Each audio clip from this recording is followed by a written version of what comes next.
Macherla YCP MLA అభ్యర్థి Pennelli Ramakrishna Reddy nomination సందర్భంగా మాచర్ల పట్టణంలో భారీ ఎత్తున కార్యకర్తల సమక్షంలో భారీ ర్యాలీ నిర్వహించి నామినేషన్ వేశారు. ఈ కార్యక్రమంలో ముఖ్య అతిథులుగా పాల్గొన్న నర్సారావుపేట పార్లమెంటు వైసీపీ అభ్యర్థి అనిల్ కుమార్ యాదవ్, బైరెడ్డి సిద్ధారెడ్డి పాల్గొన్నారు. మాచర్ల వైసీపీ ఎమ్మెల్యే అభ్యర్థి పెన్నెల్లి రామకృష్ణారెడ్డి కార్యకర్తలను ఉద్దేశించి మాట్లాడుతూ ఎన్ని పార్టీలు కట్టకట్టుకుని వచ్చినా రాష్ట్రంలో జగన్మోహన్ రెడ్డిని ఓడించలేరని అన్నారు. వైఎస్ఆర్ కాంగ్రెస్ పార్టీని నమ్మించి మోసగించిన కొంతమంది నాయకులకు తెలుగుదేశం పార్టీ నాయకులకి ఎన్నికల అనంతరం సరైన బుద్ధి చెప్దామని హెచ్చరించారు.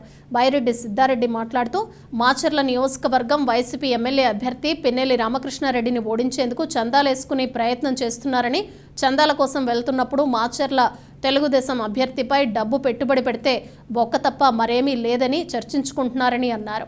ఎవరు ఎన్ని కుయుక్తులు పన్నినా మాచర్ల గడ్డ పీఆర్కే అడ్డా అని పెన్నెల్లి రామకృష్ణారెడ్డి నియోజకవర్గ ప్రజలు భారీ మెజారిటీతో గెలిపించేందుకు సిద్ధంగా ఉన్నారని అన్నారు.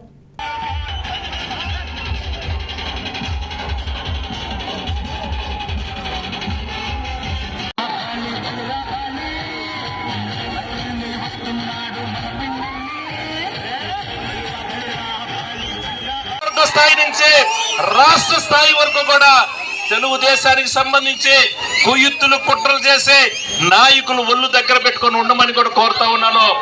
చెప్పటం కాదు, చెప్తా ఉన్నాను. మే 13 తర్వాత చేతల్లో చూపించే కార్యక్రమం ఖచ్చితంగా ఈసారి చేయబోతా ఉన్నాం. మనల్ని నమ్మించి మన దగ్గరికి వచ్చి మన చేత పనులు చేయించుకొని మనతోటి కాకుండా కూడా కొంతమంది మనల్ని మోసం చేసిన నాయకులు ఉన్నారు. వాళ్ళని కూడా ఏ ఒక్కరిని కూడా వదిలిపెట్టి ప్రశ్నే లేదని కూడా సందర్భంగా తెలియజేస్తా ఉన్నాను. గడిచిన 5 సంవత్సరాల కాలంలో కరోనా లాంటి సమస్యలు వచ్చినప్పుడు కొన్ని చిన్న ఇబ్బందులు ఉన్నమాట వాస్తవే. అన్ని కూడా సమన్వయం చేసుకుందాం. మన కోసం, మన పార్టీ కోసం, జగనన్న కోసం కష్టపడే ప్రతి కార్యకర్త కూడా న్యాయం చేసే బాధ్యత జగనన్న తరపున మీ అందరి యొక్క సహకారంతో మంచి మెజార్టీతో నన్ను గెలిపించాలని కూడా మీ అందరినీ కూడా కోరుతా ఉన్నాను. ప్రతి కార్యకర్తని కోరుతా ఉన్నాను, ప్రతి నాయకుడిని కోరుతా ఉన్నాను. ఎందుకంటే తెలుగుదేశం వాళ్ళు చేసే జిమ్మిక్కులు, చిన్న ట్రిక్స్ కానీ చిన్న ఏదైనా సరే గొడవలు పెట్టే తద్వారా వాళ్ళకు సంబంధించిన సోషల్ మీడియాలో ప్రచారం చేసి ఏదో రకంగా కూడా ప్రజల యొక్క మనసు మార్చడానికి ఒక నీచమైన ఆలోచన చేస్తా ఉన్నారు. దాన్ని అన్ని కూడా ఛేదించి ముందుకు పోవాలి. మీ యొక్క సహకారంతో, మీ యొక్క అభిమానంతో ఖచ్చితంగా 5వసారి నేను మంచి మెజార్టీతో గెలుస్తానని కూడా మీ మీద నమ్మకంతో నేనున్నాను. పార్టీ కోసం మీకు అందరూ పనిచేయాలని కూడా ఈ సందర్భంగా కోరుకుంటూ, ఈ రోజు మిట్ట మధ్యాహ్నం ఈ టైమా కూడా ఈ యొక్క నామినేషన్ కార్యక్రమానికి వివిధ గ్రామాల నుంచి వచ్చిన ప్రతి ఒక్క కార్యకర్తకి, ప్రతి ఒక్క నాయకుడికి హృదయపూర్వకంగా కూడా ధన్యవాదాలు తెలియజేస్తాను. నాయకుడు ఎంత బలవంతుడో ఆ నియోజకవర్గం అంత అభివృద్ధి చెందుతుంది.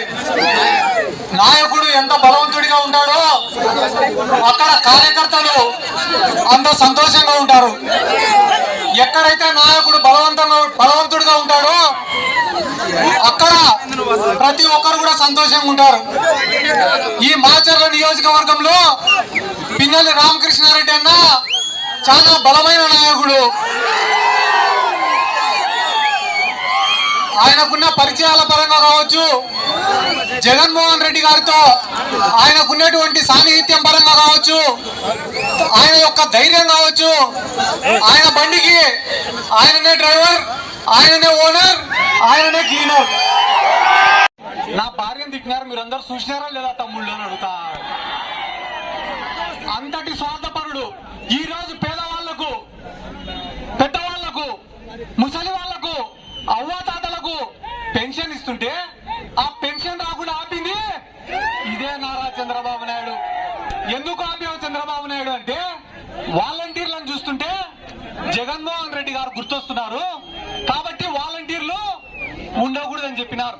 చంద్రబాబు నాయుడు గారు, మీరు గుర్తు పెట్టుకోవాల్సిన విషయం ఏమంటే, ఎవరైనా ఒకరు ఓటేద్దామని చెప్పి పొద్దున్నే ఇంట్లో నుంచి బయటకు అడుగు పెడితే, ఒక రోజేమో నేను అధికారంలోకి వస్తేనే వాలంటీర్ వ్యవస్థను రద్దు చేస్తా అంటాడు, ఇంకొక రోజేమో నేను అధికారంలోకి వస్తేనే వాలంటీర్లకు 10,000 రూపాయలు ఇస్తా అంటాడు.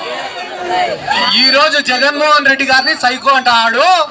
రేపు జూన్ 4వ తేదీ తర్వాత జగన్మోహన్ రెడ్డి నిన్ను మించిన నాయకుడు లేడు, నిన్ను మించిన పరిపాలన లేదు, నీలాంటి కొడుకును కన్నేందుకు విజయమ్మ గాని వైఎస్ రాజశేఖర రెడ్డి గారు కానీ అదృష్టవంతులు జగన్మోహన్ రెడ్డి అనే మాట కూడా ఖచ్చితంగా అంటాడు.